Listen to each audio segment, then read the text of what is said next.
voilà, on est avec Marie Behet. Bienvenue dans cette interview à l'Export Day. Et donc là, on a une représentante. Alors, on a eu beaucoup de CEC et on va découvrir un nouveau rôle. Oui. Et donc, on a hâte de savoir ce que vous faites. Alors donc moi je travaille pour la WEX et je suis détachée à la représentation permanente de la Belgique auprès de l'UE, donc c'est très long. En quelques mots, c'est l'ambassade de la Belgique auprès de l'Union européenne. Donc il y a 27 représentations permanentes en Belgique, dont une représentation permanente belge, voilà. Et donc la WEX a un bureau sur place. Ça nous permet d'avoir directement accès aux opportunités européennes, à la législation qui vient de sortir, qui peut concerner les entreprises, et donc de pouvoir relayer auprès de nos partenaires, nos opérateurs et nos entreprises. D'accord, c'est vraiment basé sur la législation alors, c'est ça? Pas que. Donc c'est vraiment toutes les opportunités, je dirais, des institutions européennes pour les entreprises. Donc on peut avoir un accompagnement sur la législation, sur les nouvelles réglementations, sur aussi les programmes européens, donc les financements. Il peut y avoir aussi des questions plus sur les barrières commerciales quand une entreprise a un souci d'exportation dans un pays tiers et que la Commission peut faire pression avec ce pays, donc ils prennent contact avec nous. Donc il y a plusieurs métiers en fait finalement. D'accord. Est-ce que du coup ça a un côté un peu lobbying? Oui, le côté tout à fait. pression? C'est ça, donc c'est important d'avoir un réseau et on a cette chance en Belgique d'être à proximité des institutions européennes et donc de pouvoir aller facilement les rencontrer en face-to-face, discuter avec eux et de aussi relever les questions du terrain, les questions des entreprises. Et donc, il arrive de plus en plus, d'ailleurs, qu'on rencontre avec les entreprises et la Commission européenne et les différentes directions générales. Donc, vous êtes un peu des conciliateurs, c'est ça ou... On peut dire ça, ouais. Oui, c'est ça. On essaye de le faire, en tout cas. Et vous avez un exemple, justement, d'entreprise qui a été bloquée sur un point et que vous avez su débloquer? Alors, citer une entreprise, je sais pas si je peux le faire, mais je peux vous donner un exemple. Oui, récemment, une success story. Donc, c'est une entreprise du secteur pharmaceutique qui nous a contactés parce que le Gabon le ministère gabonais avait fait une nouvelle réglementation et elle refusait l'importation de produits pharmaceutiques, donc de médicaments. Et donc, ils pouvaient plus exporter 80% de leur exportation. Et donc, ils ont pris contact avec la WEX et donc on a analysé le dossier via les différents outils proposés par la Commission. On a contacté la Commission européenne pour que eux puissent faire pression avec le ministère gabonais directement. Ça a pris 2-3 mois, hein, ça prend tout le temps un peu de temps. Et finalement, la barrière a été levée. Ils ont changé la réglementation et donc l'entreprise a pu exporter ensuite. Ah oui, donc c'est carrément, sans vous, l'entreprise aurait pu faire faillite. Parce que peut-être qu'elle était dans d'autres pays aussi, mais si elle était dépendante que d'un pays... C'est ça, ça peut être un problème parfois. Et donc, en fait, la Commission européenne fait une analyse qui peut prendre parfois plusieurs mois avec la délégation européenne sur place. Donc, il y a une délégation européenne dans chaque pays hors de l'Union européenne et aussi avec leurs experts dans le secteur ici pharmaceutique. Et donc, ils font une analyse pour voir si d'autres entreprises ont été impactées par cette réglementation. Et comme ici, donc il y avait une entreprise européenne qui était impactée. Ils font pression au sein du ministère gabonais via les accords commerciaux, via les accords qu'il y a entre les pays pour lever la barrière commerciale. D'accord. Et le cheminement pour arriver jusque chez vous, c'est l'entreprise alors a contacté la WEX et c'est la WEX qui a dit ce cas-là, on va vous réorienter chez vous. C'est ça. Donc en fait, l'entreprise a contacté son centre régional. Donc ici, c'était à Nivelles et notre collègue nous a partagé le dossier. Et donc on était plusieurs aussi avec les départements géographiques notamment à suivre le dossier. Mais pour les contacts avec la Commission européenne, cela passe par la WEX EU Office. D'accord. Et ça a été ce genre de problématique où il faut trouver une solution rapide. Vous avez réussi à avoir une solution rapide ou ça a pris combien de temps? On prévient l'entreprise que ça peut prendre parfois du temps. C'est vrai que la Commission européenne, c'est une grande institution et donc c'est parfois long. Ici, pour le coup, ça a pris, je pense, 5 mois. Ouais, 5 mois. Ouais, donc ça reste quand même assez long pour une entreprise qui voudrait bénéficier de fonds rapidement, mais pour moi, c'était assez rapide vu les délais parfois de la Commission européenne. Alors ici, je vous ai partagé une success story, c'est pas toujours le cas non plus. Hein. Donc on prévient l'entreprise que parfois ça peut prendre plus de temps et parfois c'est pas possible de régler certaines matières. C'est ça. En tout cas, c'est un bon cas concret de comment ça se passe. Et donc du coup, vous êtes aujourd'hui aux Export Day. Oui. Donc, vous étiez aussi du coup en entretien alors avec des entreprises. C'est ça. J'ai entendu qu'il y a eu 1300 interviews donc entre les entrepreneurs, les entreprises et tous les délégués de chaque pays et aussi vous et votre rôle. C'est ça. Vous avez combien de rendez-vous comme ça sur les 2 jours? Alors, j'en ai eu 17 en tout, sans compter les rendez-vous de personnes qui sont venues nous voir en voyant que j'étais disponible. On a fait une présentation ce matin aussi pour expliquer un petit peu les différents services. Et donc, ça a attiré aussi des questions auprès des entreprises. Ça nous a assez étonné d'avoir autant de rendez-vous parce que finalement, on est à Bruxelles, donc on est assez accessible si on doit s'en comparer avec le réseau des conseillers, mais on aime bien se prêter à l'exercice et c'est assez intéressant d'avoir directement le contact avec les entreprises, surtout que c'est des questions qui peuvent aller dans tous les sens. Ici, on a eu des questions d'entreprises qui voulaient avoir plus d'informations sur les financements européens, d'autres sur la réglementation dans un secteur forestier, ça peut aussi être le design, enfin voilà, c'est assez multisectoriel finalement. C'est ça, c'est très précis les questions. C'est précis. Alors moi, j'ai une expertise très généraliste, donc parfois je peux pas aider l'entreprise sur des questions spécifiques liées à la déforestation, par exemple.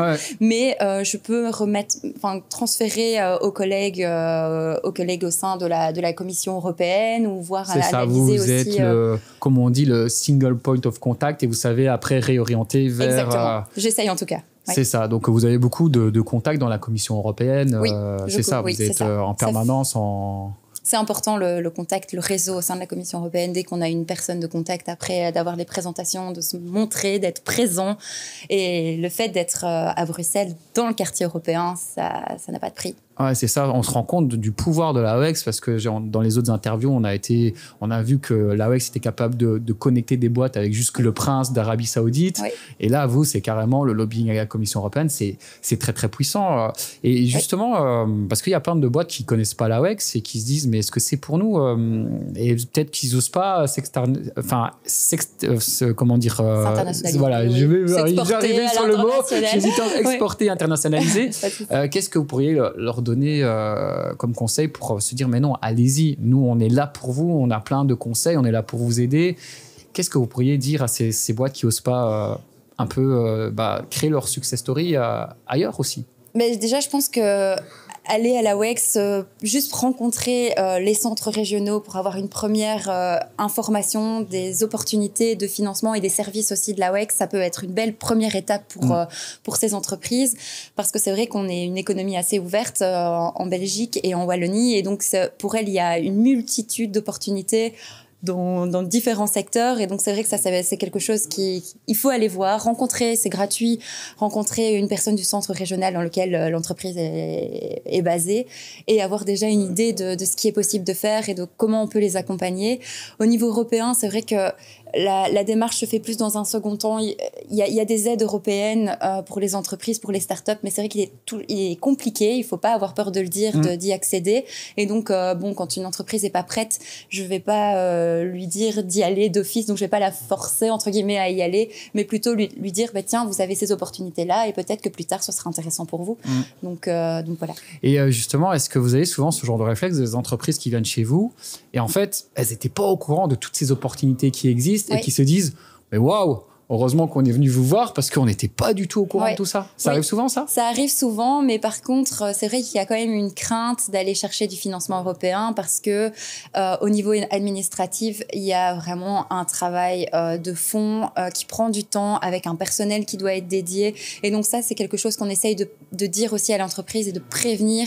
C'est voilà, il y a des financements à aller chercher en Europe avec des opportunités, mais soyez attentifs, il va falloir être patient dans un premier temps et avoir beaucoup de temps pour répondre. Souvent, on dit le succès, c'est du long terme, donc patience. Et un exemple, la plus grande somme investie, c'est combien, si on peut avoir des chiffres comme ça? On peut parler en termes de millions, parfois sur des projets, sur des gros projets dans des pays tiers. Il y a du financement à aller chercher.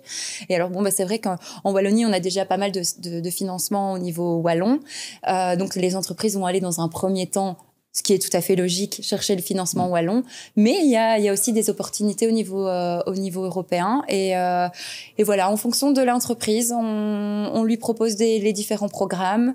On n'aide pas forcément au montage de projets. Là, il y a des agences qui en Wallonie, qui sont expertes là-dedans. Et donc, on transfère en fonction des programmes aux bonnes agences, pardon. Mais oui, on leur donne déjà un peu un mapping des opportunités qu'elles peuvent avoir au niveau européen. Donc, c'est ça, on va dire, c'est une structure super bien organisée où on s'est réorienté chaque cas vers les bonnes personnes. C'est ça. On a pas mal de contacts ici en Wallonie, en plus des contacts européens, parce que c'est important de savoir un petit peu l'écosystème, comment ça fonctionne en Wallonie. Et donc, oui, voilà, il y a pas mal de contacts. C'est comme on dit, c'est une grande toile d'araignée. C'est ça. Et vous êtes des personnes qui connectent un petit peu. Ouais. Voilà, en tout cas, c'est super intéressant de voir tout ce qui peut être mis en place. Et moi, j'aime toujours aussi terminer par un conseil personnel qu'on peut donner aux entrepreneurs. Alors vous, par rapport à vos expertises, votre vécu, qu'est-ce que vous pourriez dire aux entrepreneurs, le petit conseil voilà. Alors, quelque chose que je dois retirer dans ma jeune expertise, parce que c'est vrai que je suis encore jeune, mais que je peux dire, c'est de foncer, de ne pas avoir peur, d'essayer, de se tromper. Parfois, il y a des entreprises qui n'ont pas des financements européens. Je discutais avec une entreprise hier qui me disait, on a raté le premier appel, on a échoué à la dernière épreuve, mais je leur ai dit, voilà, vous avez le retour de la Commission européenne, utilisez ce feedback pour repostuler, et la prochaine, ce sera la bonne. C'est ça, en fait, souvent, on voit qu'il y a beaucoup de gens qui échouent au début et puis ça arrive. Comme on dit, c'est du Lean Six Sigma, c'est on échoue, on va avoir du feedback, c'est encore plus important, on va s'améliorer et puis on va y arriver. Et c'est ça aussi qui est intéressant, c'est que moi, je dis toujours, participer à des concours, c'est pas forcément celui qui gagne le concours qui va être le meilleur, mais ce sont ceux qui échouent et qui apprennent et qui recommencent.